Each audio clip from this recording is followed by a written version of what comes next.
enfocándonos un poco en lo que es la prevención, ¿no? Básicamente nuestra función, y creo que de muchos de nosotros, y nuestros objetivos van dirigidos hacia eso, a tratar de prevenir, a tratar de mejorar la salud, sobre todo en nuestras empresas, en nuestros trabajadores, y promoviendo justamente la prevención en salud ocupacional y en todos los ámbitos que podamos, ¿no? En este caso, o en este momento, vamos a hablar acerca de las enfermedades oncológicas. No vamos a tocar una enfermedad oncológica de manera particular. Vamos a tratar de englobar todas para tratar de entender un poco qué son las enfermedades oncológicas y cómo podemos manejarlas, cómo podemos ayudar a prevenirlas, quizás no al 100%, pero sí tratar de mejorarla en nuestros trabajadores, ¿no? Entonces, hoy día veremos en principio por qué el cáncer cobra más vidas en el Perú que en el resto del mundo. Vamos a situarnos un poco cómo estamos. Ya sabemos que hay 14.000 nuevos casos de cáncer en el Perú. Es un número bastante alto. Y este número va aumentando año a año. Ahora, ¿qué podemos hacer con ello? Y finalmente, el reto a las empresas o las empresas en prevenir justamente esta enfermedad y ver qué herramientas podemos tener para mejorar o disminuir la incidencia de esta. Entonces, yendo al primer punto, tenemos que enfocarnos qué cosas son las enfermedades oncológicas. Algunos, de repente hay personal de salud, algunos médicos, sabemos qué cosa es esta entidad, sabemos que es una aglomeración o aumento excesivo de células. ¿Qué cosa es esto? Yo tengo células en todas partes de mi cuerpo, desde la punta de la cabeza hasta la punta de los pies. Y estas células van creciendo de manera irregular. Pueden ser de manera irregular o en cantidad mucho mayor del que normalmente se crecen, ¿no? Entonces vemos que van a tener características como esta, que son anormales, que son diferentes, medias amorfas, medias diferentes, a las que normalmente tenemos, que son estas. Entonces, ese acúmulo o ese crecimiento de células produce esta enfermedad que es el cáncer. Es unas células anormales, indiferenciadas, que no están controladas, crecen como quieren, de cualquier tamaño y en bastante cantidad. Y en cualquier parte del cuerpo, y el tumor suele invadir a zonas circundantes, o sea, a las zonas aledañas a las que están al costado, o pueden irse hacia otras zonas que son las metástasis. Más bien, si tuvieran alguna pregunta, no duden en interrumpir y conversamos. En sí, las enfermedades oncológicas, al igual que todas las enfermedades crónicas, las llamadas, o como las llama la Organización Mundial de la Salud, son enfermedades no transmisibles. Esta enfermedad, en el transcurso del tiempo, ha ido aumentando, sobre todo estas de aquí, que son las no transmisibles. ¿Y por qué ha ido aumentando? Ya en algún momento lo conversamos, es por nuestro estilo de vida. Nuestro estilo de vida ha cambiado, nosotros hemos cambiado. Hacemos cosas que no hacíamos antes, comemos cosas que no comíamos antes. Hemos dejado de hacer cosas que hacíamos antes. Antes hacíamos ejercicio, de alguna manera caminábamos más. Nuestra alimentación era más sana. No había tantos snacks, tantas comidas rápidas como las hay ahora. No había tanto consumo de grasa. Nuestra vida era un poco menos sedentaria. Éramos más activos. Ahora somos más sedentarios. Entonces, vemos que hay un cambio en nuestro estilo de vida bastante grande, y esto hace que estas enfermedades hayan cobrado una nueva frecuencia o incidencia, aumentando en grandes cantidades. Tenemos pues enfermedades cardiovasculares, la enfermedad del cáncer, las enfermedades respiratorias crónicas y la diabetes.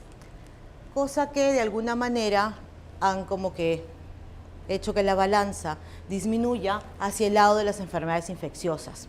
Pese que hay enfermedades tipo HIV que están aumentando, estas ya no cobran tantas vidas como las están cobrando las enfermedades crónicas. las enfermedades infecciosas se controlan mejor, hay mejor tecnología, mejores antibióticos, pero esta parte de aquí no la estamos mejorando en sentido en que no cambiamos nuestro estilo de vida.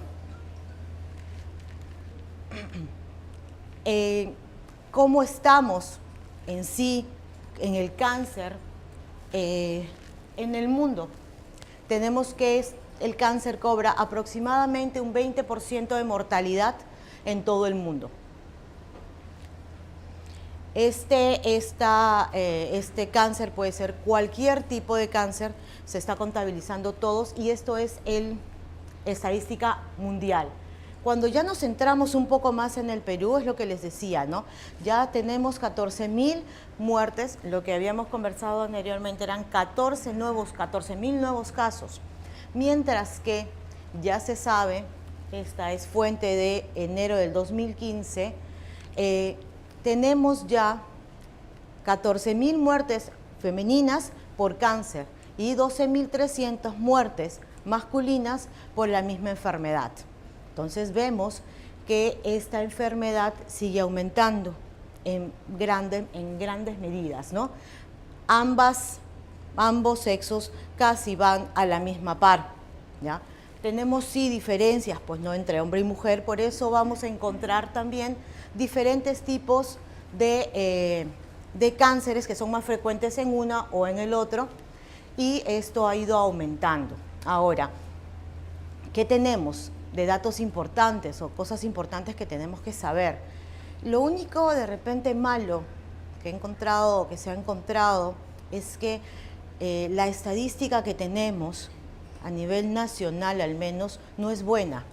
Nuestra estadística y nuestra casuística nacional, tanto en mortalidad como en morbilidad, la tenemos desfasada. O sea, no tenemos data actualizada porque lamentablemente no trabajamos en eso. ¿Por qué? Porque no nos preocupamos. Y si no nos preocupamos en qué situación estamos, no podemos prevenir. Esa es una de las deficiencias que tiene nuestro país, pues, ¿no? Entonces vemos que, como dato importante, tenemos que hay más de 14 millones de personas diagnosticadas de cáncer cada año. En el 2015 han habido 8.8 millones de pacientes o de personas que han fallecido por cáncer, siendo el cáncer, la sexta causa de muerte. Y 1 de cada 6 muertes es por cáncer. Entonces ya vemos que las estadísticas son bastante fuertes. El número de muertes debido al cáncer en los países en vías de desarrollo como el nuestro tienen más incidencia y más frecuencia que las que se producen por el HIV, la tuberculosis y la malaria combinadas. Es decir, el cáncer está cobrando más vidas incluso que las enfermedades infecciosas, siendo un país subdesarrollado o un país en vías del desarrollo como el nuestro. El 70% de estas muertes por cáncer se producen justamente en los países como el nuestro, y menos del 30% de los países de ingresos bajos ofrece tratamiento de cáncer.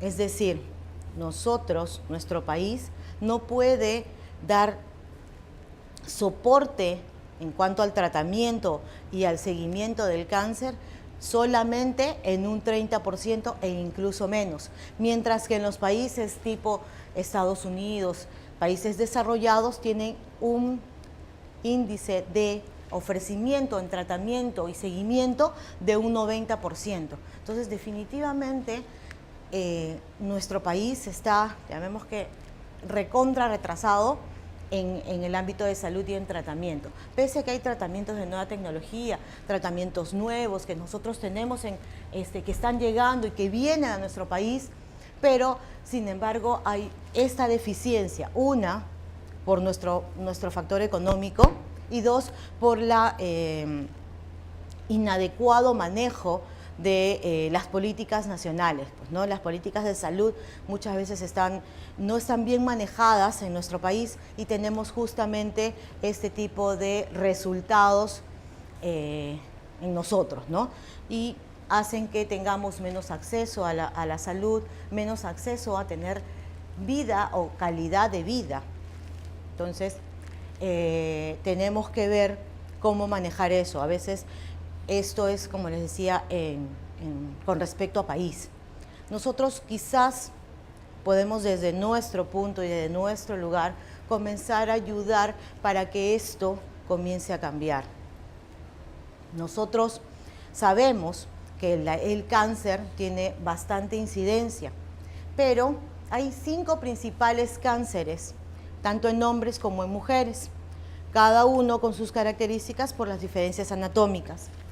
El hombre, por ejemplo, tiene como primer causa de muerte el cáncer de pulmón, el cáncer de hígado, como tercero el cáncer de estómago, el cáncer de colon y como quinto el cáncer de próstata.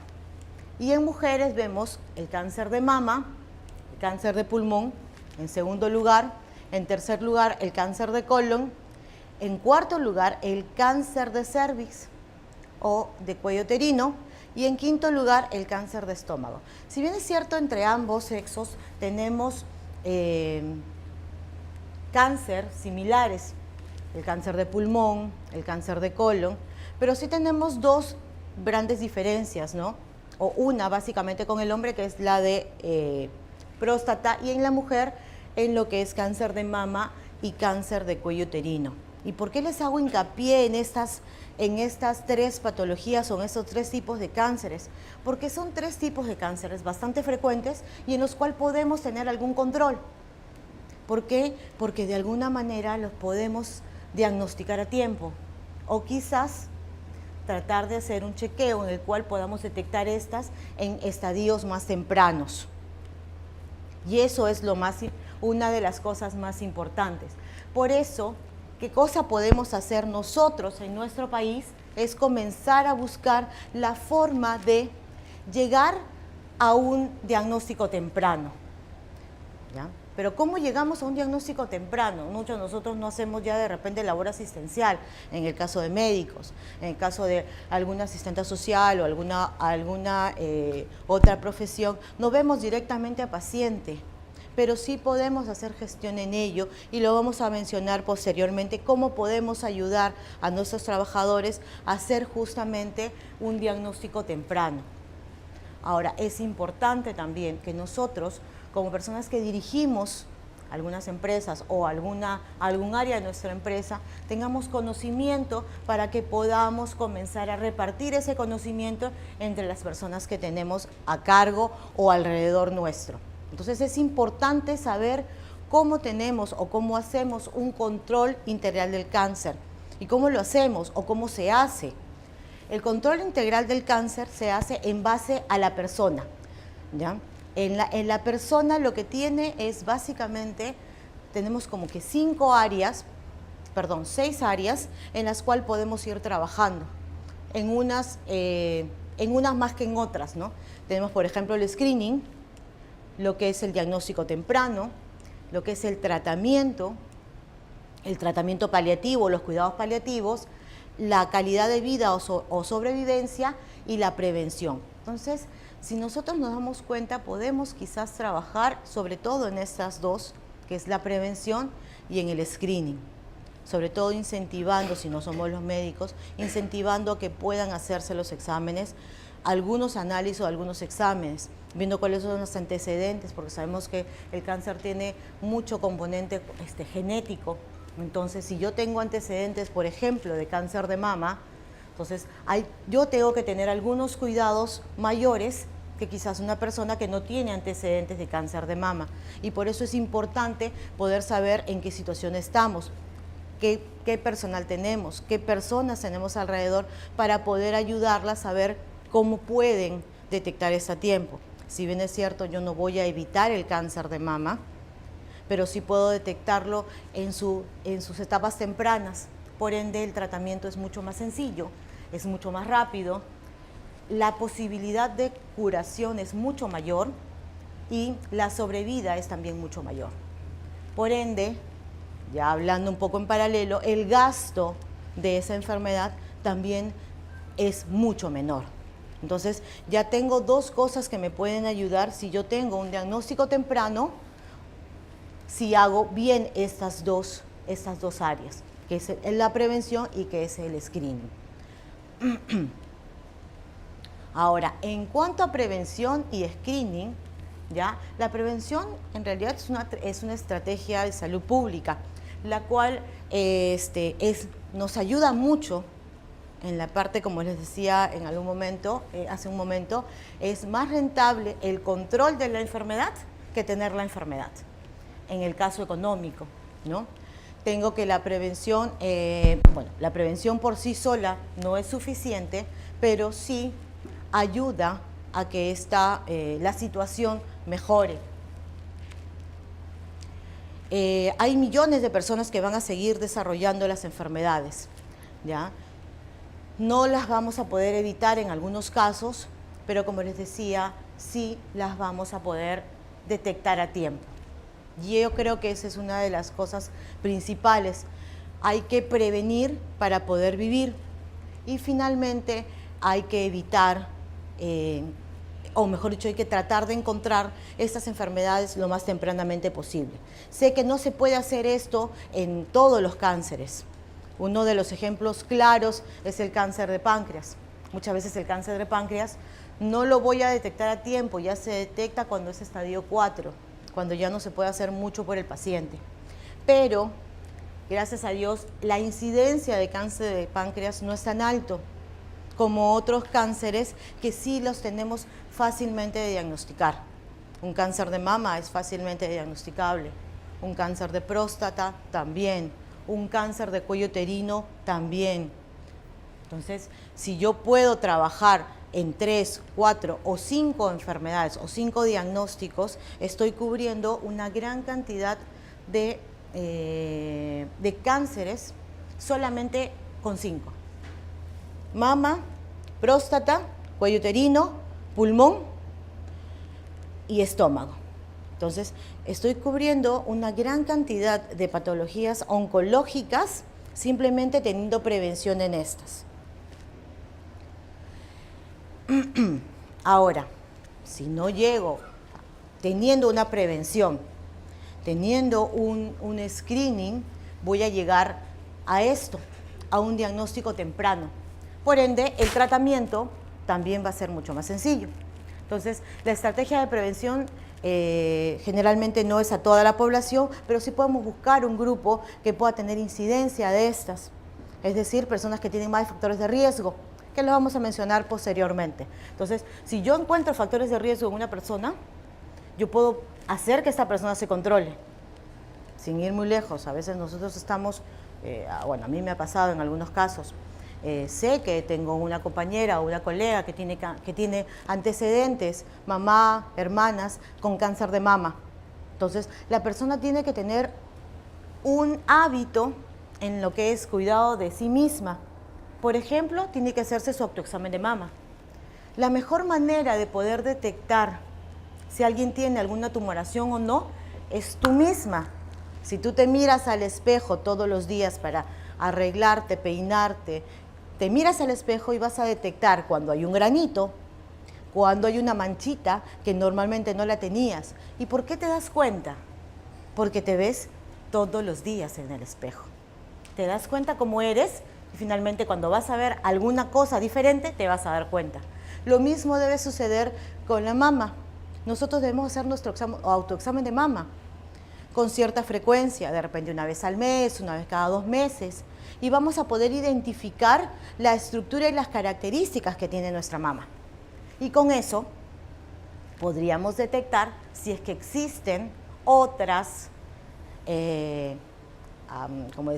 algunas cosas anormales o algo extraño que ha sucedido o que se ha presentado. Entonces yo me veo al espejo y veo de repente que la mama de un lado está más grande que la otra. Sí. Ahora que está tan de moda que todas las chicas se ponen prótesis mamarias, ¿cómo se pueden hacer Igual se hace el autoexamen de mama incluso con la prótesis. la mamografía también se puede hacer? Sí, la mamografía también se puede hacer.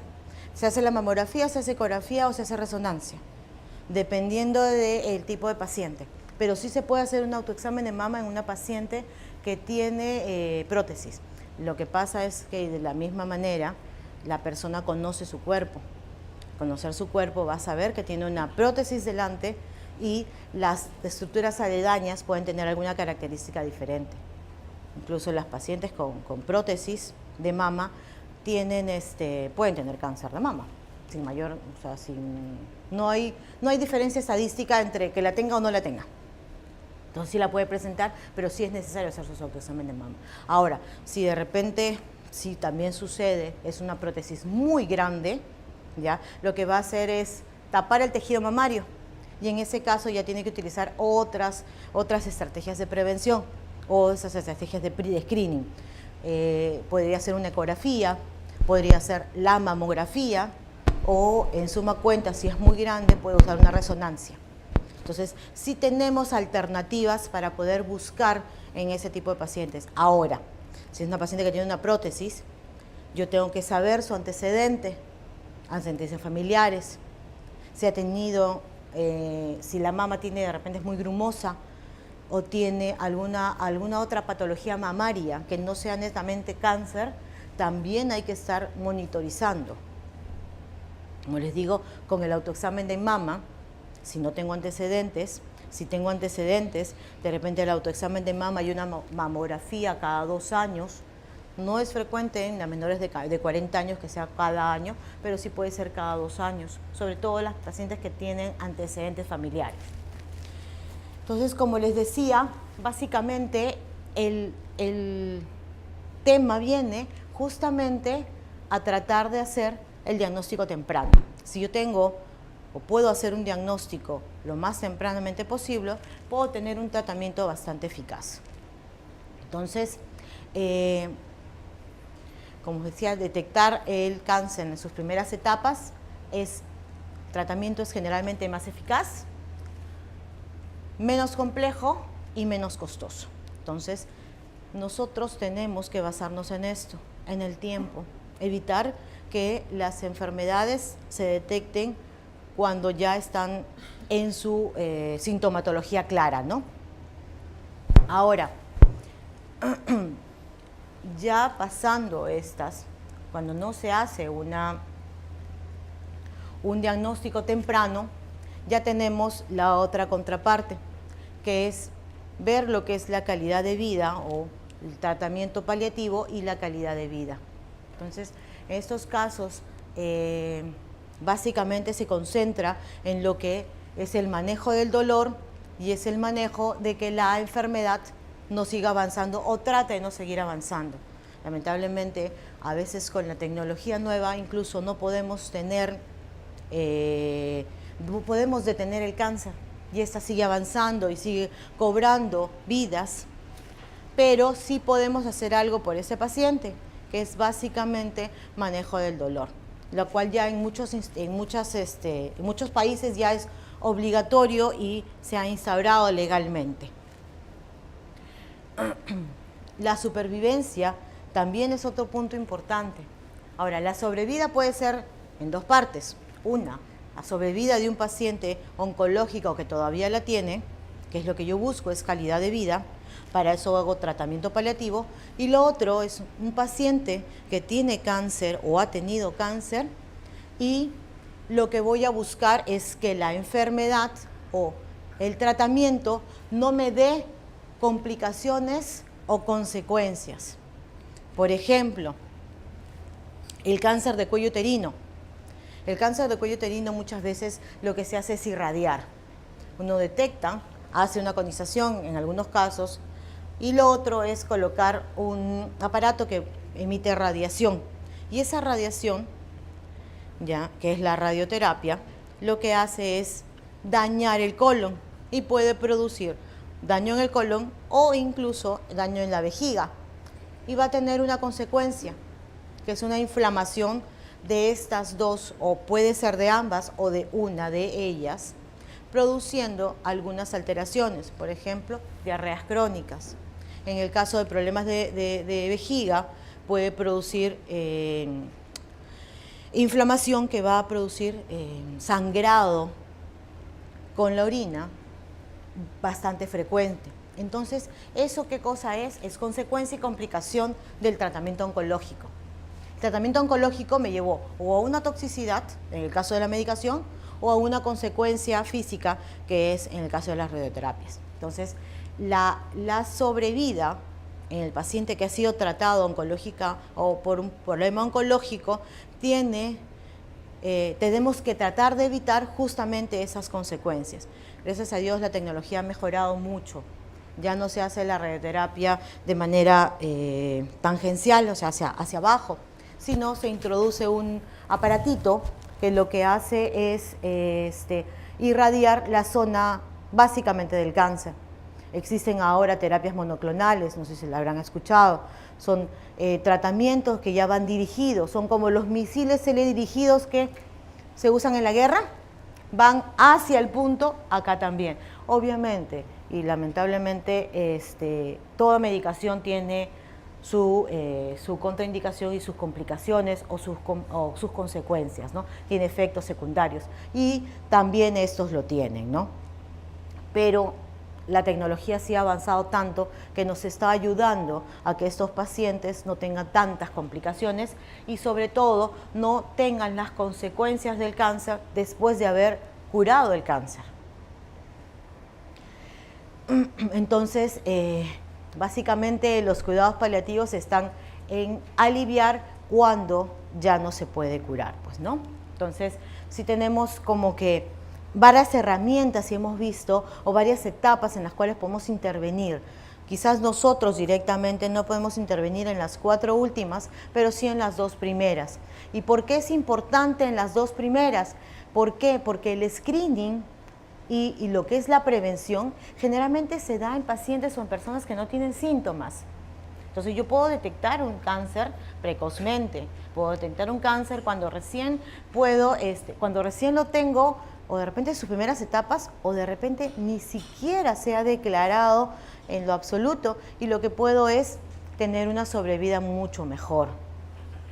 A diferencia de cuando el diagnóstico se hace posterior a ello. Ya yo puedo encontrar un cáncer invasivo, puedo encontrar un cáncer ya con complicaciones y lamentablemente pues el paciente llegaría a la muerte, ¿no? Entonces sí es importante que tratemos de intervenir en esta parte de acá.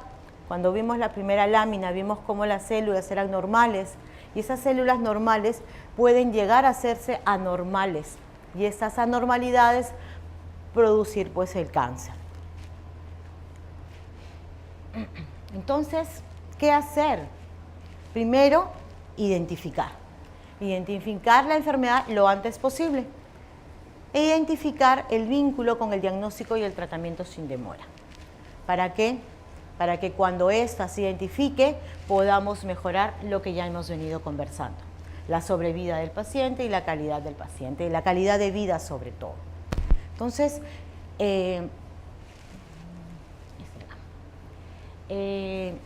en lo que es el diagnóstico, en la parte preventiva y la parte de diagnóstico temprano, podemos tener como que 3 etapas o 3 pasos para llegar justamente al mejor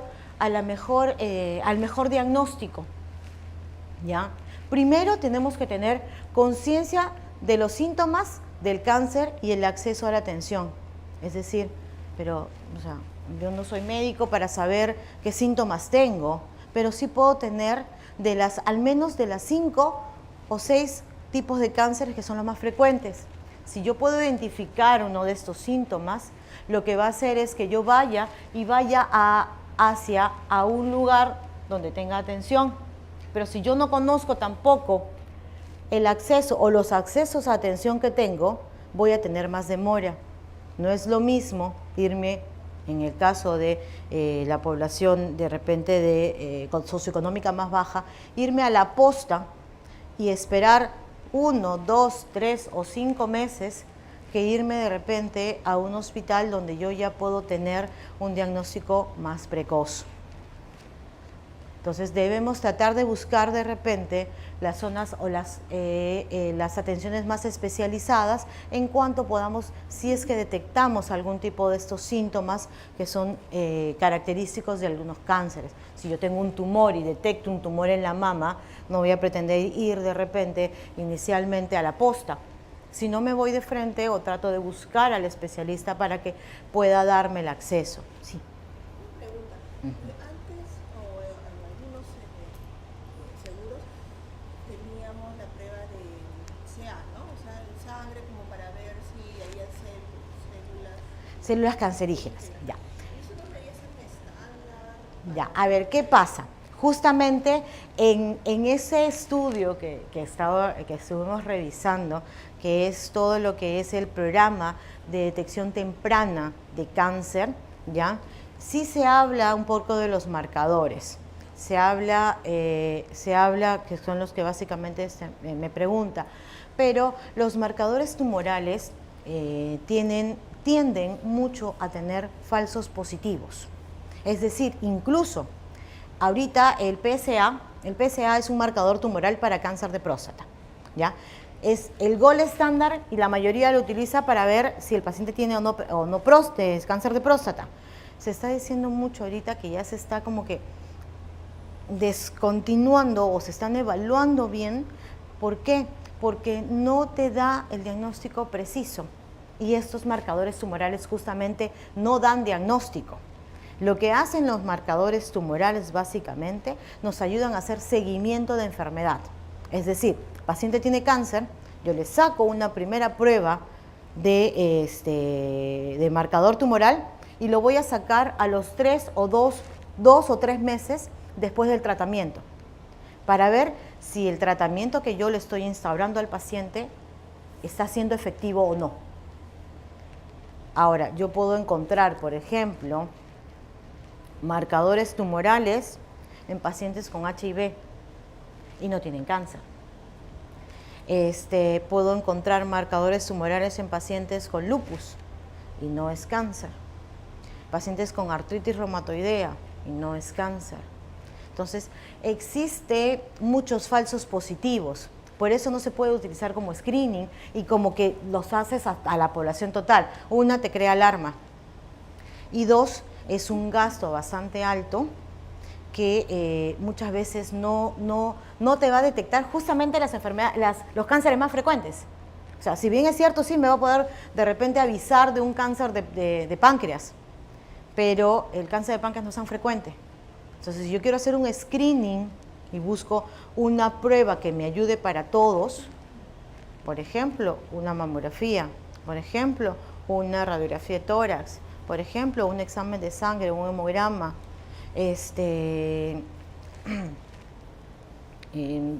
detección de repente de hepatitis B, ¿no?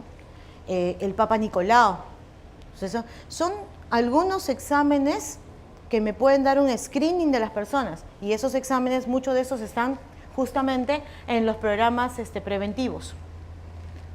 Sí. Pero en el caso de los marcadores tumorales como el PSA, Sí. en ese caso, si bien es cierto, tiene falsos positivos, el índice de falsos negativos es bajo. Claro. Entonces ayuda, porque de hecho es un examen fácil y junto con el tacto rectal va a ayudar. Totalmente de acuerdo. O sea, no es tan invasivo, es fácil, dentro de todo es barato. Si Claro. sale positivo, El PSA sí, pero yo te digo, o sea, yo he leído estudios en los cuales todavía están tratando de ver la controversia de sí se utiliza y se utiliza justamente en base a eso, en base a que es un examen de costo bajo, ¿ya? Y asociado al tacto rectal me está como que barriendo al 100% de los pacientes que puedan tener un problema de próstata. son más específicos, hay otros Claro. marcadores que sí son Exacto. para otros. Incluso, por ejemplo, el PSA no tiene tantos, o sea, no tiene tantos falsos negativos y tampoco tiene cruce con muchas enfermedades, mientras que los otros marcadores tumorales sí. Entonces, incluso son bastante inespecíficos, no solamente te dicen que solamente es cáncer de hígado, sino puede ser colon, puede ser cualquier otro cáncer en abdomen, por ejemplo, si pides un CA 125, un Marcador de cáncer de ovario. Exacto, unos marcadores de cáncer de ovario son bien inespecíficos y dan muchos falsos positivos.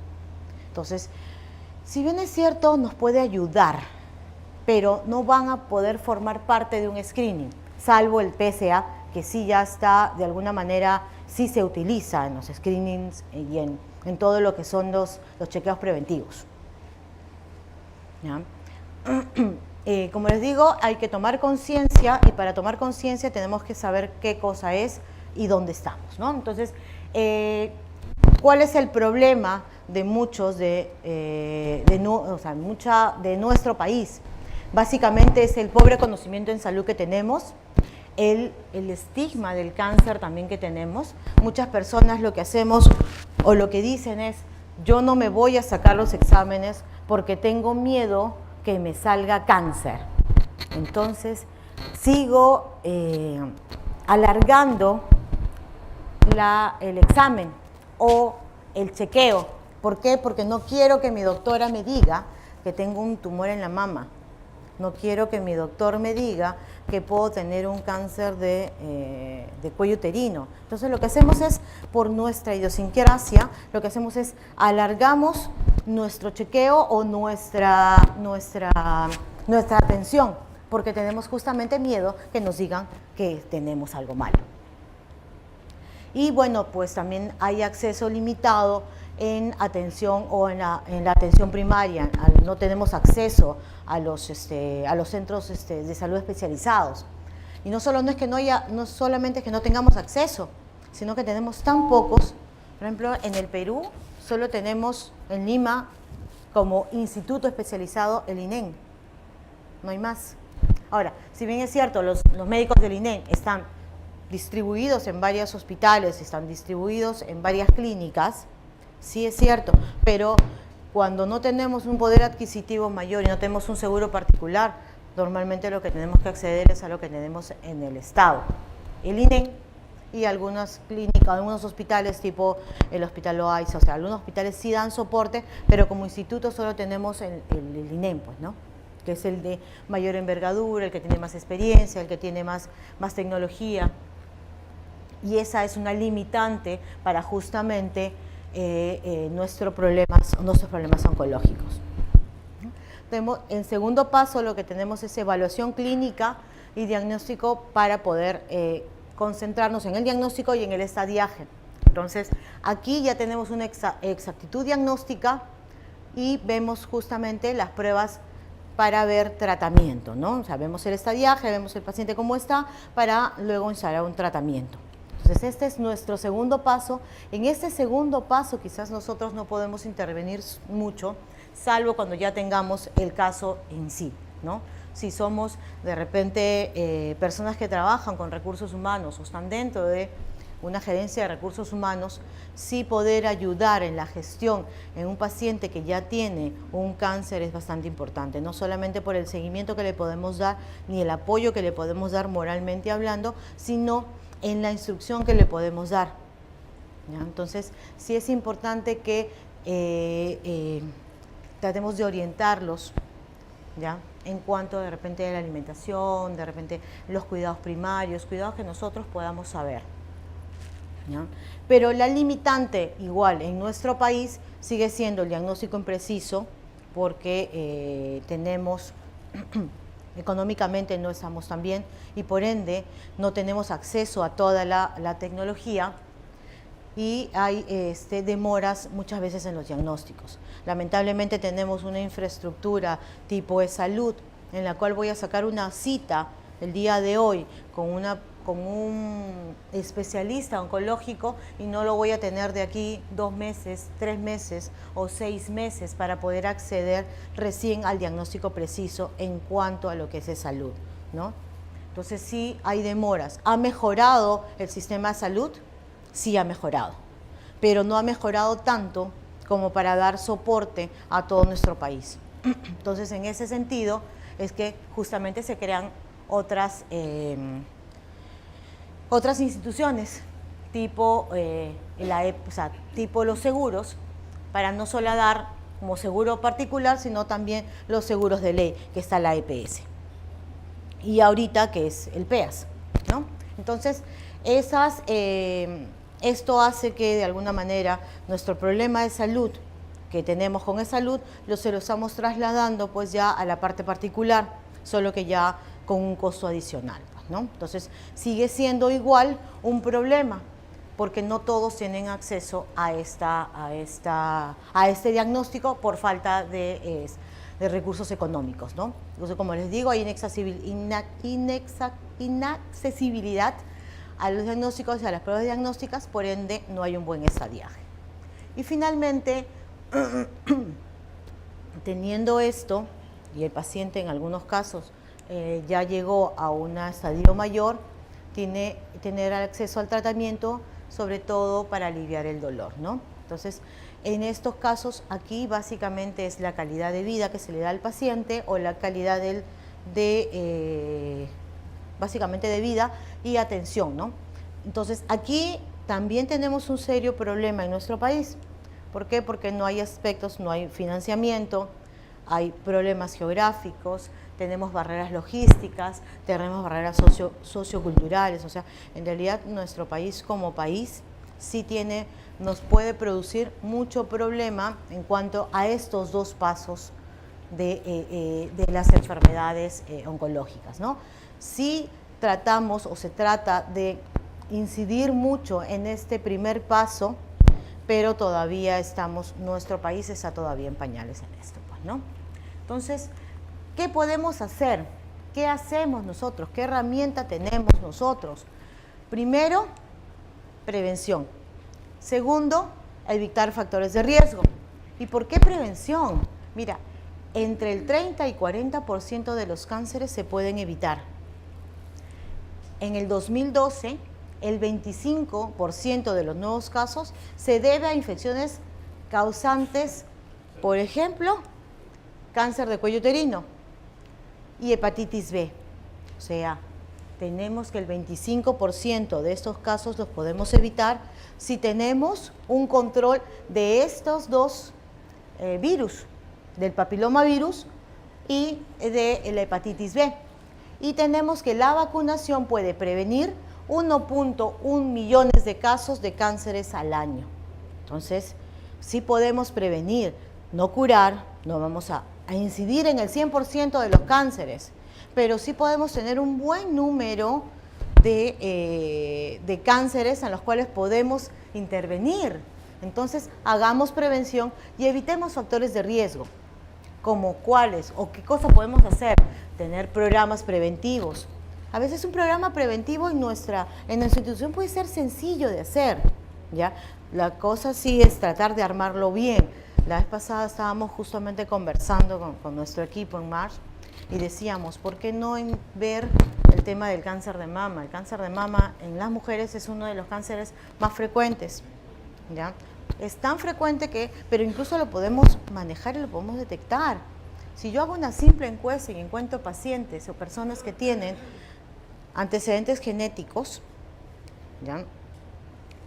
Puedo hacerle a esta persona un seguimiento. Entonces, decirle a la paciente o a la persona que se haga la mamografía cada año. Si es una persona mayor de 40 años y tiene antecedentes familiares con cáncer de mama, entonces hagámosle una mamografía al año. Nosotras, ¿qué hacemos? Yo lo digo por experiencia. Uno, ¿qué hace? Se olvida. Se va al trabajo, se enfrasca en el trabajo y en las cosas de la casa y los hijos y nos olvidamos de nosotras. Yo no me hago un examen de mama hace más de 6 meses. Hace unos 5 años atrás, yo siempre incido, tienes que hacerse tu Papá Nicolau, hace tu Papá Nicolau una vez al año o cada 2 años. Cuando yo me di cuenta, no me había hecho un examen de Papá Nicolau 5 años. ¿Y por qué me lo hago al 5.º año? Porque salí embarazada. Entonces, a veces nosotras mismas no nos damos cuenta por el tema del trabajo y el tiempo. Entonces, sí nos hace falta alguien que nos esté diciendo, oye, no te olvides de tu Papá Nicolau, oye, no te olvides de tu mamografía. Entonces, para eso sí podemos trabajar nosotros y nosotros sí podemos ayudarlos en eso. En que se haga un autoexamen de mama, hacerle recordar que tiene que hacerse su mamografía, hacerle recordar que se haga su Papá Nicolau. Al hombre hacerle recordar que vaya donde el urólogo para que se haga su PSA y se haga su tacto rectal. Entonces, sí podemos hacer algunas cosas con algunos cánceres y sin hacer mucho esfuerzo y mucho, llamemos, mucha inversión. Simplemente detectando a estas personas. Entonces, en realidad, el trabajo tiene que ser un trabajo en equipo y nosotros sí podemos apoyarlos en eso. Ahora en muchos colegios, por ejemplo, se están poniendo la vacuna esta del papilomavirus, Sí. pero siempre hay la discusión, por ejemplo, entre las mamás, a qué edad la deben poner. Unos dicen a los 10, otros dicen a los 11, otros a los 12, entonces... En realidad, el criterio para la vacunación es no haber tenido contacto sexual. Ese es el criterio. Si una persona no ha tenido contacto sexual, puede utilizar, o sea, debe vacunarse. Ahora, ¿por qué el programa de vacunación nacional o mundial lo tiene entre los 8 y los 9 años? Porque ahí definitivamente está seguro que esa persona no ha tenido contacto sexual. Por eso es que se hace en esa edad, entre los 8 y los 9 años. O sea, no es que sea una regla entre los 8 y los 9 años, no. La regla es no haber tenido contacto sexual. Pero los programas sí lo hacen de esa manera para poder barrer a la mayoría de grupos o al grupo etario. O sea, bárrese a esa edad y está seguro que no ha tenido contacto sexual. Ahora, la vacuna del papilomavirus, ¿ya? Te va a controlar más o menos unos 4 a 6 cepas de papiloma. El papiloma tiene más de 100, más de 1000 tipos de papiloma, pero estos 4 o 6 que controla la vacuna son los que producen justamente el cáncer. ¿Ya? Ahora, si bien es cierto, ¿no? O sea, ¿por qué les decía que siempre es entre los 8 y los 9 años? Es porque lamentablemente, bueno, no sé si lamentable o no, finalmente las costumbres y los hábitos sexuales también han cambiado. Entonces, ya encontramos personas o niñas entre 11 y 12 años que ya han tenido contacto sexual. Entonces, por eso es que los programas van a esa edad. Entonces, como les decía, el trabajo de prevención es un trabajo en equipo. Tenemos que todos participar y todos estar en ello. Entonces, ¿pero para qué es importante esto? O sea, ¿cómo yo trabajo en equipo? ¿Yo trabajo en equipo? Sí. Solamente quería hacer una referencia al tema de la vacuna. Sí. Es importante completar las 3 dosis porque tienes el esquema. Sin el esquema completo no hay anticuerpos para mejorar mejor dicho, para prevenir que se produzca la infección. Y otra cosa que también es cierta, ¿no? Lamentablemente nosotras la padecemos y el hombre la transmite. Sí existen estadísticas de cáncer de pene por papilomavirus, pero es mínima. En cambio, en nosotras el cáncer de cuello uterino sí es mucho más insidioso, ¿no? Como les decía, el tema del factor de riesgo.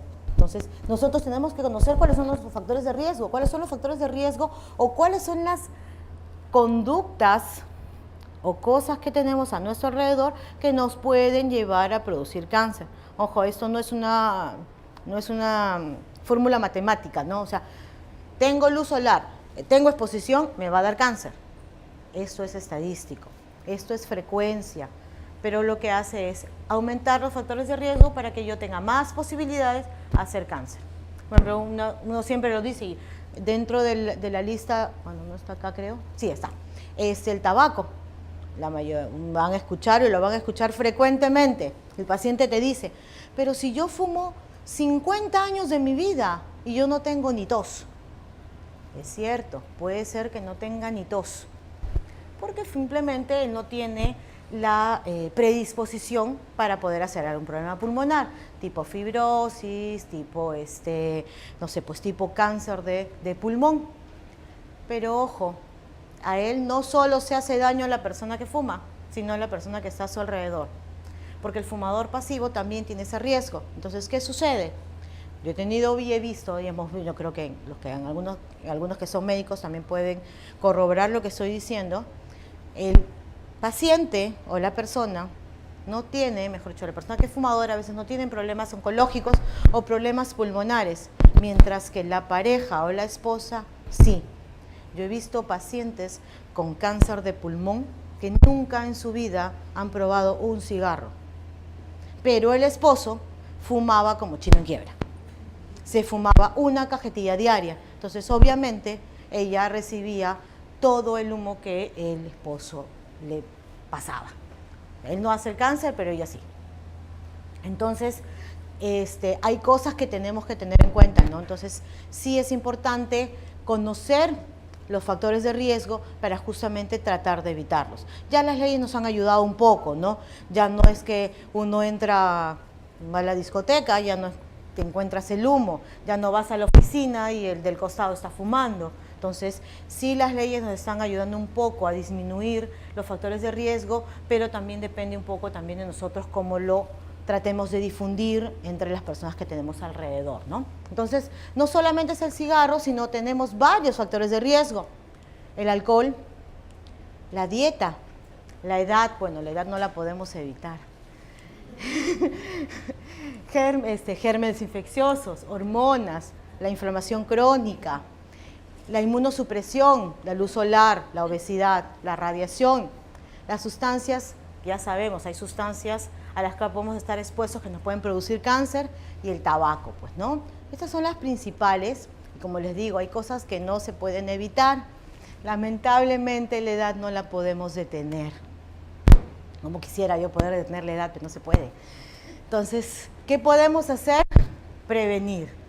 Si yo ya sé que tengo más de 35 años o 40 años, entonces tengo que comenzar a hacerme un chequeo acerca de las cosas que yo pueda tener. No olvidarme del Papá Nicolau, hacerme la mamografía, en el caso de hombres hacerse el PSA, hacerse su tacto rectal, de repente sacarse su placa de tórax, ¿ya? Si bien es cierto, podemos no estar expuestos directamente a una sustancia nociva, pero sí es bueno hacerse un chequeo cada cierto tiempo. El alcohol también es un factor de riesgo. Tengo dos principales cánceres aquí, el cáncer de estómago y el cáncer de hígado. Esos dos están muy relacionados al alcohol. La dieta está muy relacionada en realidad a todos los cánceres, estómago, colon, y hay productos hay productos que básicamente nos ayudan, de alguna manera nos empujan a que podamos tener cáncer. Tenemos ¿cómo se llaman estos? Los asados, los que van a la parrilla, sobre todo los quemaditos. Los bien quemaditos, esos son los que producen mayores, son los que producen mayor problema y hacen pues que tengamos menos radicales libres y haya mayor predisposición a hacer cáncer, ¿no? Se habla mucho también, pero eso en realidad todavía no tiene un sustento científico, que el edulcorante también disminuye los radicales libres y por ende hace que podamos tener más predisposición a hacer cáncer, algún tipo de cáncer. Entonces, sí, pero entonces, ¿qué hago? Si soy diabético y ya no tengo dónde endulzar, bueno, pues acostumbrémonos a comer o a tomar las cosas sin azúcar. Sí se puede, de poquito en poquito, pero sí se puede. Entonces, hay cosas como esas que tenemos que tratar de ver, que tratar de evitar. Por ejemplo, creo que lo voy a mencionar después, hay alimentos que tienen mucho beta-caroteno, que nos ayudan mucho a prevenir el cáncer. No nos curan el cáncer, ojo, ¿eh? No el hecho de yo comerme un kilo de zanahorias diarias va a hacer que yo me cure de cáncer, no, pero sí puedo prevenirla. Lo que va a hacer es hacer cambios en mi cuerpo para que no se produzca justamente ese crecimiento irregular de las células. Entonces, factores de riesgo con respecto a la alimentación, las grasas, el exceso calórico, la energía, los carbohidratos básicamente, el café, uy, qué pena, a mí que me encanta, el alcohol, los edulcorantes, como les decía, el colesterol, los conservantes alimenticios o los alimentarios, mejor dicho, los nitratos, nitritos que están en muchas de las cosas empaquetadas, envasadas, los snacks tienen mucha cantidad de sal, por ejemplo, ¿no? Tienen muchos nitritos, muchos nitratos, entonces también son... sí. ¿Cuál sería la relación en el exceso de Es básicamente por el tema de los radicales libres. No hay ejercicio, hay acumulación y finalmente acumulas grasa. O sea, tú sabes que el metabolismo de los carbohidratos, claro, si es que no hagas ejercicio, exacto. O sea, si hay un consumo excesivo, pero o sea, nosotros tenemos también una cantidad de calorías diarias. O sea, nosotros debemos consumir 2.000 calorías diarias. Si consumimos más de eso, se va a acumular. Entonces, y a eso le sumo el sedentarismo, entonces va a acumular más. Entonces es un poco va por ese lado porque hay un desbalance, ¿no? O sea, y sí, bueno, en la última lámina lo voy a mencionar, o sea, básicamente son 3 cosas, ¿no? El dejar de fumar, el hacer ejercicio y tener una buena alimentación nos puede ayudar a prevenir el cáncer.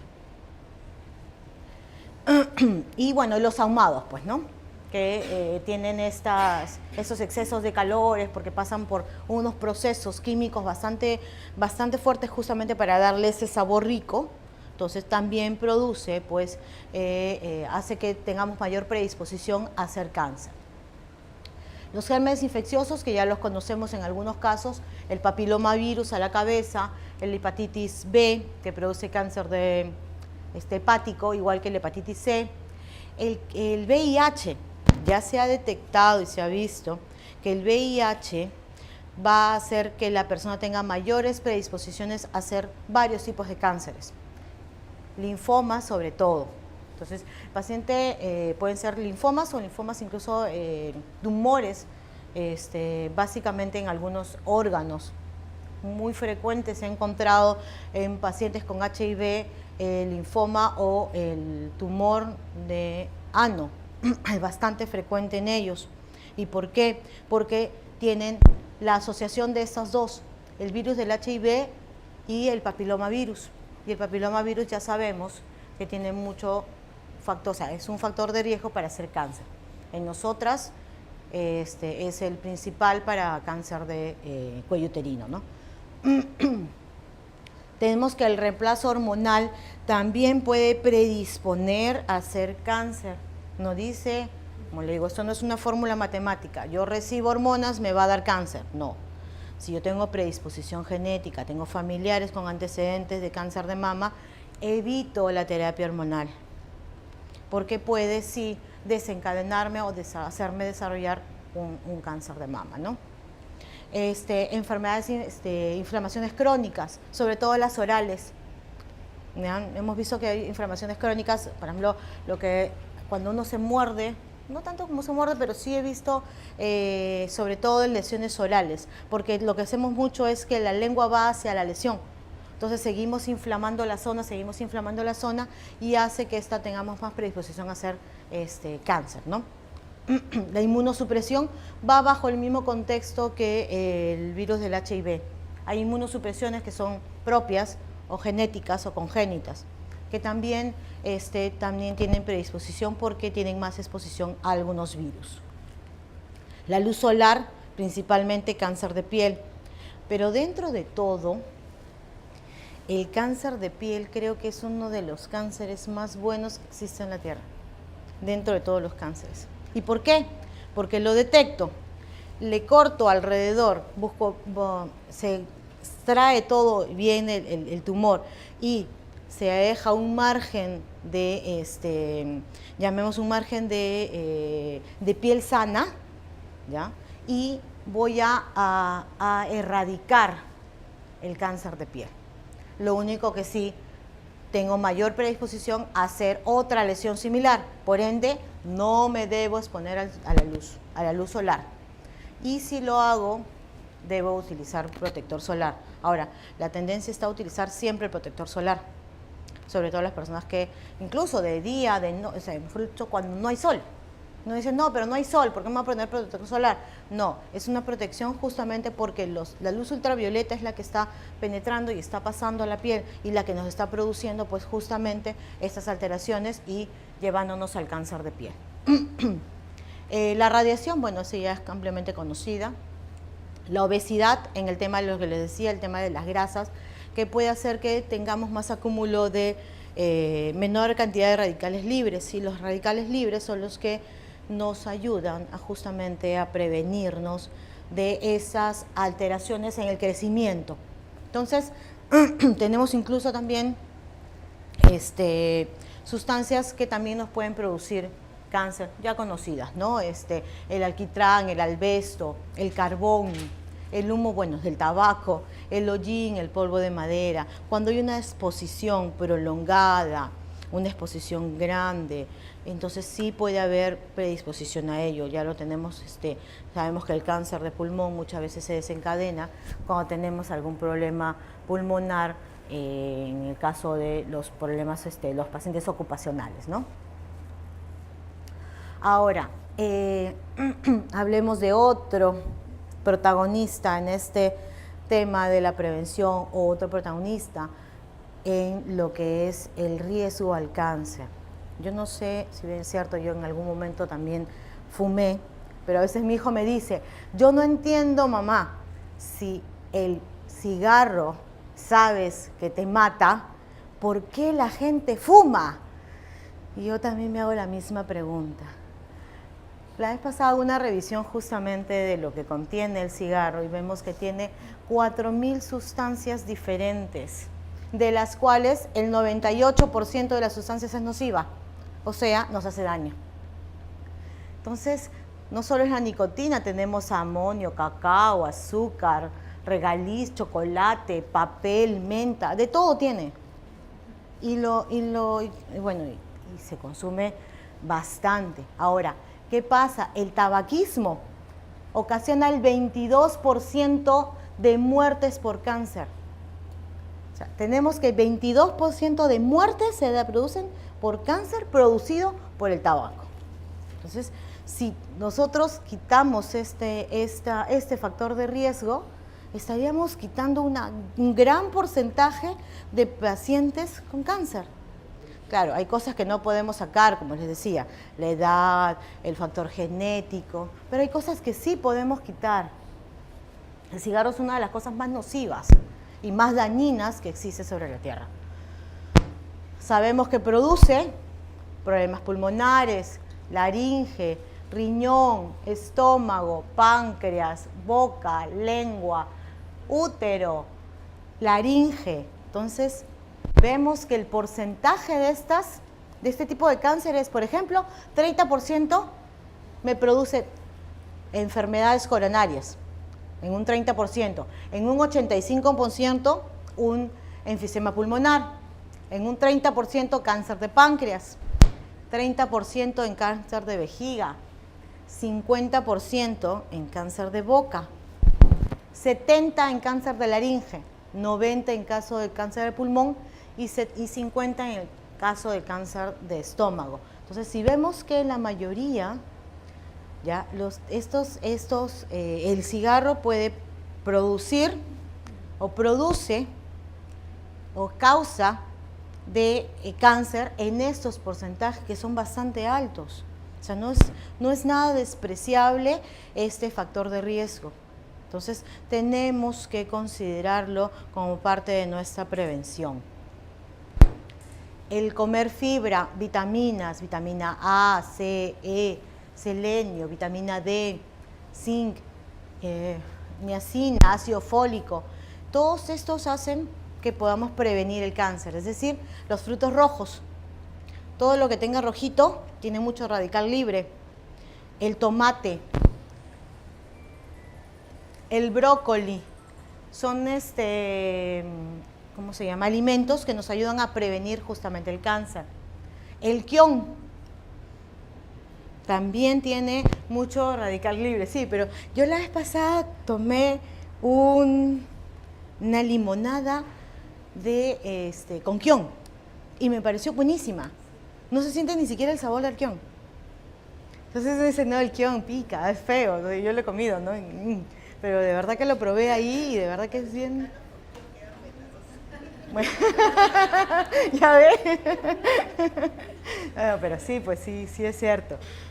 Entonces sí, el kion también ayuda a tener radicales libres y puede ayudar, pero lo malo es el alcohol, pues. Sí. Sí, es cierto, eso es lo que debemos nosotros ¿no? alimentarnos. Pero también veo que hay cápsulas de vitamina A, D, esas cápsulas que ya vienen, ¿no? También son buenas. Uno puede utilizar vitaminas como suplemento, ¿no? El problema de utilizar de vitaminas como suplemento es el exceso de vitamina, porque también podemos llevar al otro extremo, al exceso de vitamina y poder producir una hipervitaminosis. Y eso también nos puede producir problemas. O sea, nuestro cuerpo y nuestra vida debe ser equilibrada, no solamente en salud mental, sino en todo. Entonces, la alimentación también tiene que ser equilibrada. Hay que utilizar, lo que pasa es que nosotros, por ejemplo, ¿qué hacemos? Ya no comemos verduras. Uno, por ejemplo, va a comerse no sé, pues se va al patio de comidas yo he ido al de la Rambla la vez pasada. El 70% de las personas que estaban comiendo no tenía en su plato una sola verdura, ni una sola. Bueno, tenía papas, era lo único natural que tenía, el resto era grasa en abundancia y no tenía ninguno de estos. Entonces nuestra alimentación está variando. Nuestra alimentación ha cambiado tanto que llevamos a eso, a tener que incidir sobre esto porque no los comemos. Hay personas que no comen verduras durante toda una semana, ni una sola, salvo por ahí que la cebollita y no más. Entonces, tenemos que equilibrar. No equilibramos por ese lado, por eso es que se hace mucha incidencia en que tengamos que usar ese tipo de alimentos porque no los estamos consumiendo. Pues si bien es cierto, las cápsulas, pastillas ayudan, pero a veces te pueden llevar al otro extremo. Entonces, lo mejor es la alimentación. Como me dice mi mamá, lo mejor es la vitamina O. Vitamina O ya. Es lo mejor. La alimentación bien hecha y balanceada hace que podamos prevenir muchas enfermedades. Muchas. Entonces, por ejemplo, tenemos 10 alimentos para combatir el cáncer. Más que combatir, en realidad es prevenir, porque ninguno de estos cura el cáncer. Frutos del bosque, los frutos rojos que les decía, el brócoli, el vino tinto, poquito nomás, pues, ¿no? No mucho. Derivados de la soya, el té verde, los omegas del pescado. Claro que a muchos no nos gusta porque es bien fuerte, pero ayudan bastante, hacen formación de radicales libres. Y ojo, estos no solamente ayudan a prevenir cáncer, ayudan a prevenir problemas cardiovasculares. Entonces, una alimentación bien balanceada puede prevenirnos muchas enfermedades. Tenemos la nuez, otra de las cosas que también no usamos mucho. La palta, el ajo, el tomate, son alimentos que nos ayudan a prevenir cáncer. ¿Y por qué? Porque tienen mucha cantidad de radicales libres. Esos radicales libres están justamente en el rojito de los alimentos. Entonces, sí nos ayudan. Como les digo, hacer cambios en los hábitos alimenticios es importante. Muchos de nosotros no comemos brócoli, pues porque no es tan rico, pues, ¿no? Pero es costumbre, ¿eh? Es factor costumbre. Sin ir muy lejos, ¿no? O sea, yo tengo mis hijos y el mayor tiene 10. Él se acostumbró a comer brócoli desde chiquito y come brócoli. Y es factor costumbre. En cambio, tiene amiguitos de su misma edad que no comen, pues no lo pueden ver ni el brócoli ni desde lejos. Hay gente que no le gusta, pero hay gente que no lo hace por simplemente costumbre. Disminuyamos también la cantidad de sal, eso es importante. Sí. Ahí pones derivados de la soya. Como Sí. el gluten, como algo así. No, la soya es, claro, es un frijol, lo que puede ser... Lo que pasa es que hoy en día, en los productos que dicen que envasados, en realidad son transgénicos. En algunos casos sí. ¿Sí? Pero, por ejemplo, hay derivados de la soya tipo la leche de soya. Claro que la leche de soya es hecha naturalmente. O sea, lo que hay que evitar es que estos productos sean envasados, ¿ya? O sea, si bien es cierto, hay cosas que nos venden en el supermercado con bastante transgénico, y eso sí es cierto. Ujú, ujú, sí. Pero, por ejemplo, los derivados de la soya tenemos pues la leche de soya. Entonces, incluso estas, bueno, yo estuve revisando la vez pasada la composición de estas leches de soya, y las leches de soya no tienen, o sea, no tienen componentes que pudieran ser cancerígenos. Entonces sí sería, o sí podría utilizarse.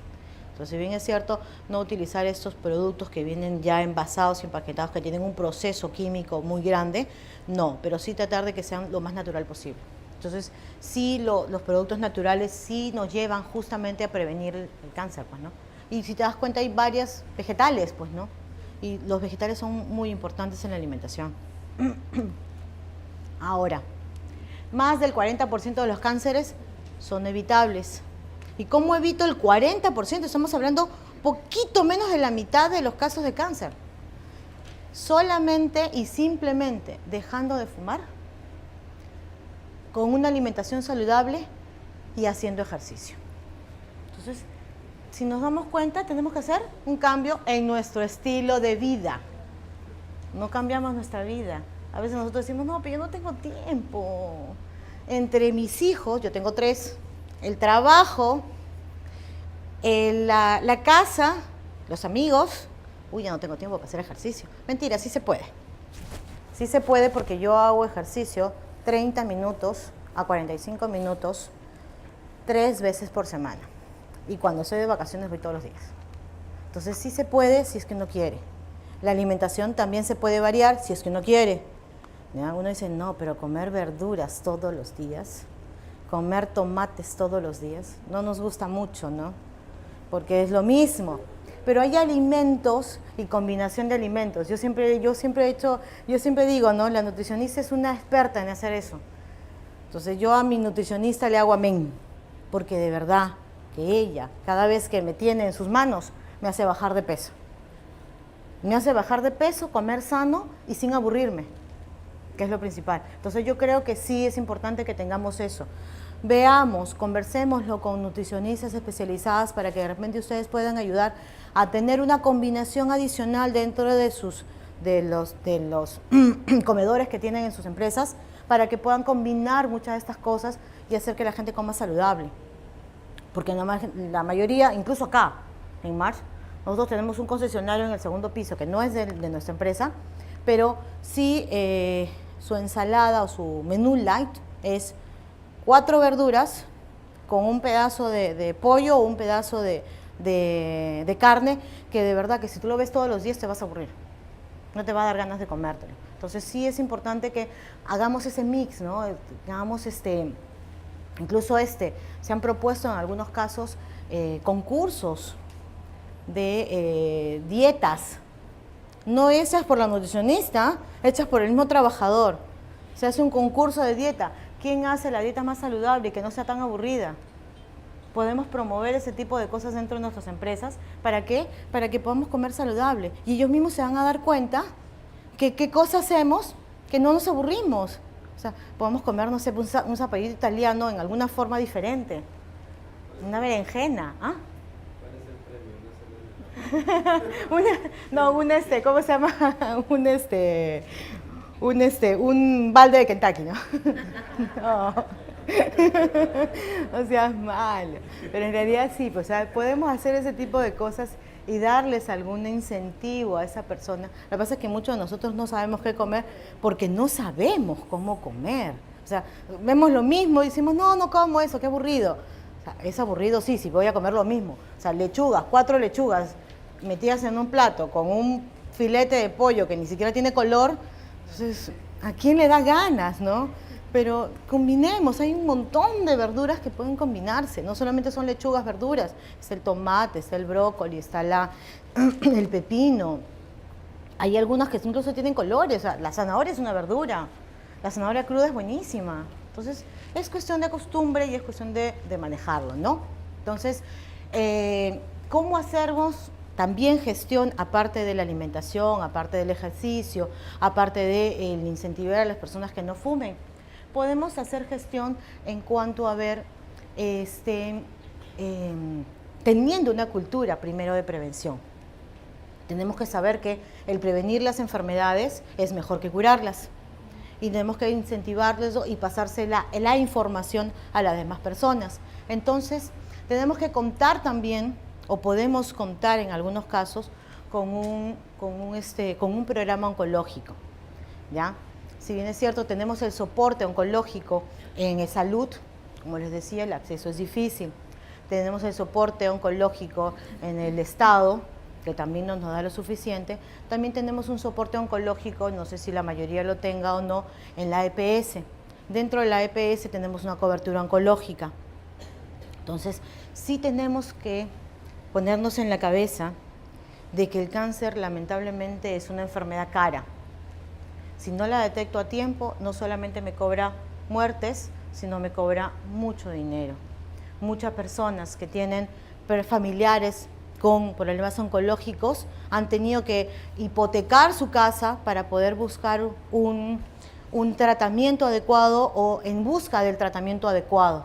Entonces, muchos de nosotros no vamos a poder afrontar, me incluyo en eso, una enfermedad como el cáncer. Un cáncer de mama puede estar costando 265.000 soles al año. ¿Quién tiene esa cantidad de dinero en el bolsillo? Ninguno. Entonces sí tenemos que tener conciencia de que no solo es prevención, lo otro es muy bonito, sí, pero también tenemos que tener conciencia de prevención en cuanto al respaldo que podamos tener. Y podemos tener un seguro. Puede ser la EPS, tranquilamente nos ayuda, pero si ya no tenemos la EPS, tenemos otras alternativas de seguros, ¿no? Entonces, tener un seguro, ¿ya?, con un buen programa de prevención y un buen programa de cobertura es bastante bueno. Y cuando yo lo saco joven, es barato. Entonces, sí es importante, ¿ya? Entonces, yo con eso no les digo, oye, saquen su seguro todos. No.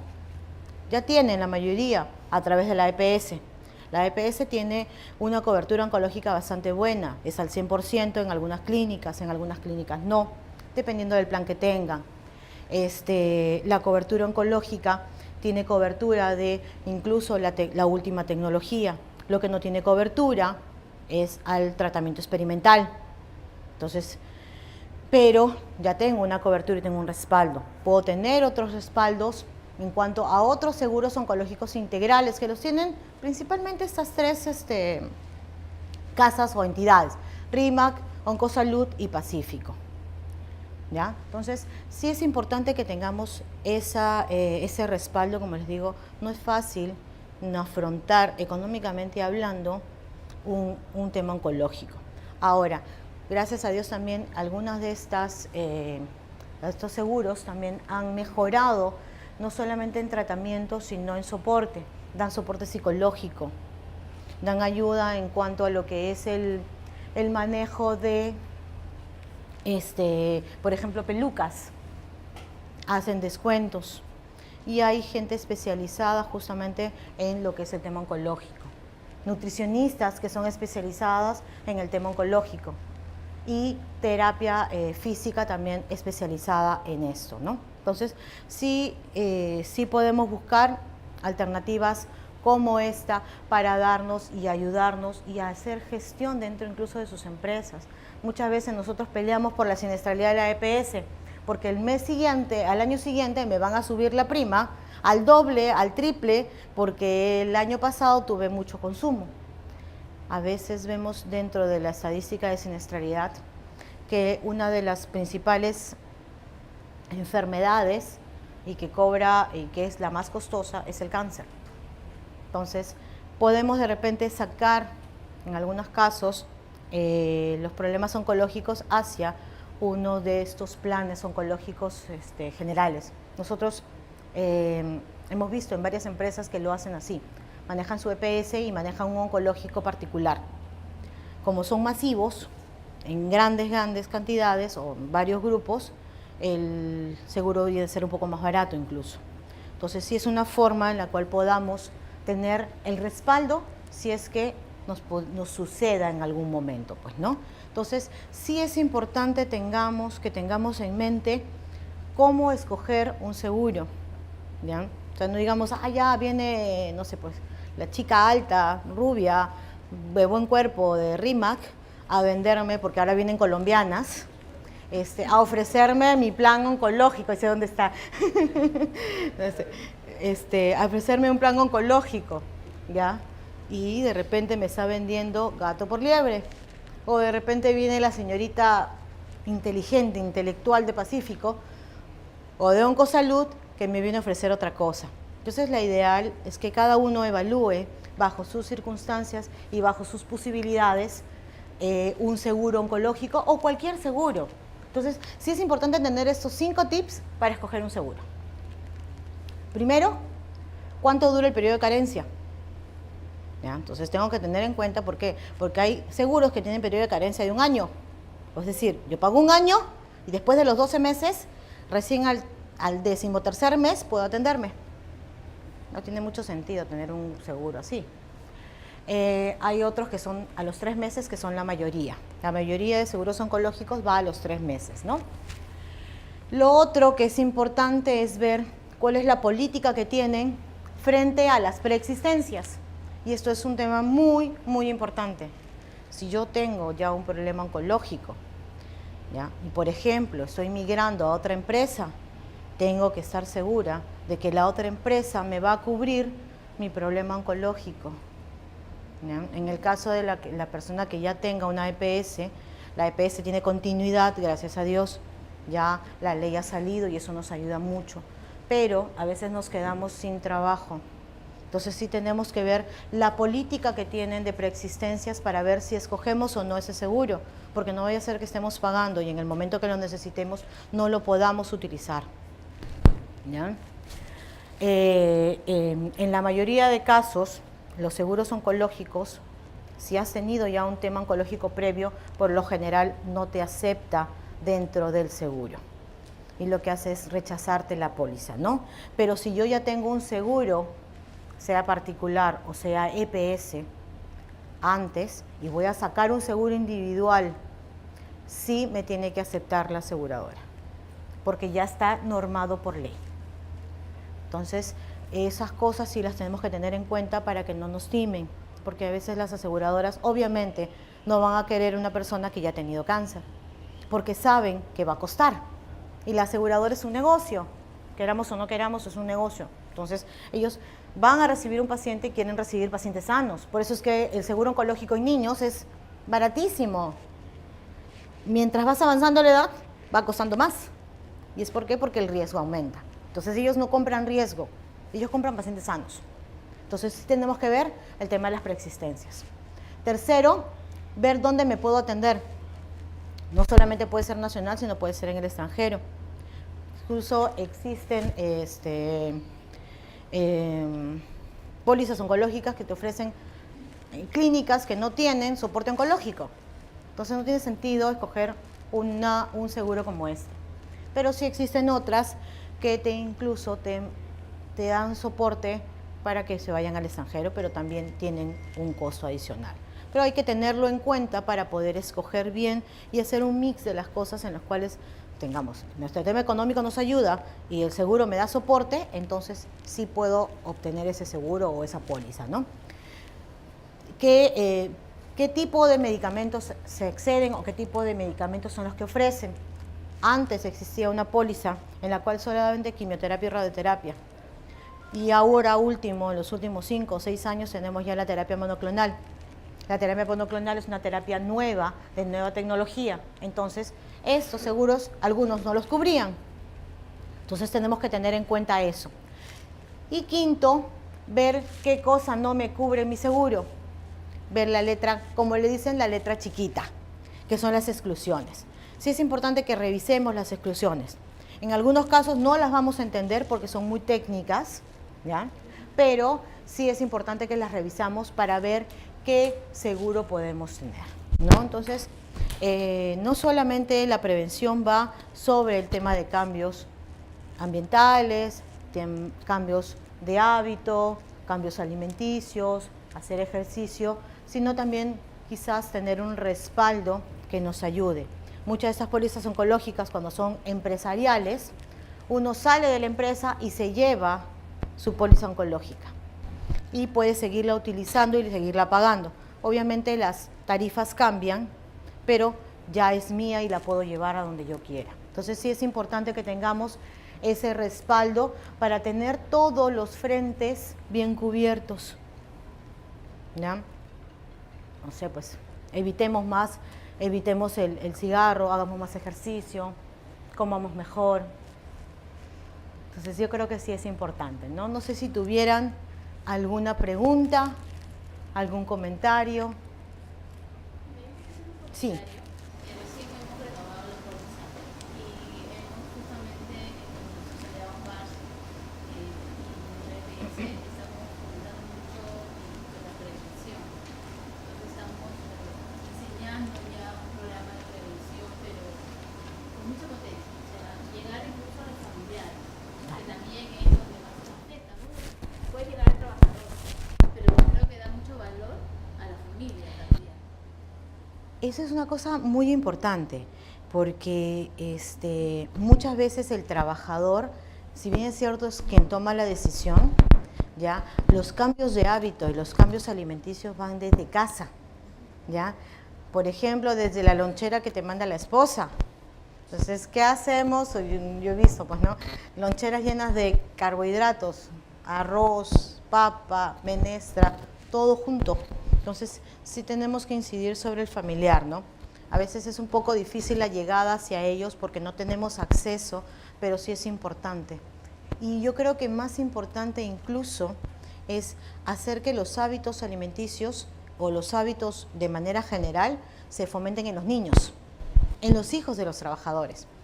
Porque no es lo mismo que la esposa le diga, oye, no fumes, a que venga tu hijito de 3 años y le diga, papi, ¿por qué fumas? Si eso te mata. Es como mi hijo. Nos les comentaba, estábamos en la calle conversando, caminando, y ve a una persona que está fumando. Y me dice, mamá, no entiendo por qué la gente fuma. Y tiene razón. Entonces es diferente que te lo diga tu hijo, a que te lo diga tu esposa, o que te lo diga la asistente social o el médico de la empresa, ¿no? Incluso viene el momento que las compras en el supermercado y una compra. Sí, ahí estamos trabajando bastante y sí, es importante esta gestión de Sí. Tenemos que trabajar mucho en prevención, ¿no? No solo, como le digo, en el trabajador, sino también en los familiares es muy importante. No sé si tienen alguna otra pregunta. ¿Sí? Sí, yo creo que también es importante un poco reforzar el tema de prevención en los centros laborales, ¿no? Las empresas, todo. Por ejemplo, creo que hay muchos químicos, componentes orgánicos que ocasionan cáncer. Y muchas veces las empresas no ponen foco en ese tema, no tienen planes de sustitución, reemplazo, y se usan medidas de control, como tipos de protección personal o extracción, como aislar al trabajador de esos posibles causantes de cáncer. Por eso que ahí en el Perú estamos un poquito lejos con respecto a algunos países de la región. Claro, lo que pasa es que en otros países el sistema de salud ocupacional ha mejorado mucho. Nuestro sistema está mejorando, no a los pasos que debería mejorar, pero está mejorando, al menos está haciendo algo que antes no había. Entonces ya existe una ley que nos ayuda justamente a reforzar eso, ¿no? Y no solamente es eso, sino también es trabajarlo dentro de las empresas, hacer sus monitoreos, revisar, ¿cómo se llama? ¿Cuáles son las zonas o las áreas de riesgo? Hay empresas que sí manejan material de riesgo, entonces tienen que tener todos los cuidados para justamente evitar que eso se pueda propagar o que pueda hacerse, alguna de esas personas puede tener alguna enfermedad tipo cáncer, ¿no? Luego complementar, invito a lo mejor cuál es el momento donde están todos los componentes, el daño que pudo ocasionar la salud. Yo trabajé hace más de 5 años en carrera de higienistas, o sea, tema ocupacional, y empresas que, por ejemplo, exceden los valores del límite máximo permisible hasta un valor, son empresas en salud, que tienen que pagar 30% más a sus empleados. Y cuando exceden mucho más, o sea, tiene otra categoría, y eso es penalizado, las empresas, y no se incluye. Claro, como le digo, es un tema de política de Estado, ¿no? O sea, el Estado nos tiene que ayudar en ese aspecto, ¿no? Si eso está bien normado, ahora también está de parte de la empresa en la que vamos a trabajar en que eso se norme, ¿ya? Justamente evitando ello, pues, ¿no? Evitando que hayan complicaciones, que hayan pacientes enfermos, y no solamente en el tema de sustancias cancerígenas, sino en todos los aspectos más que ocupacionales, ¿no? Ahora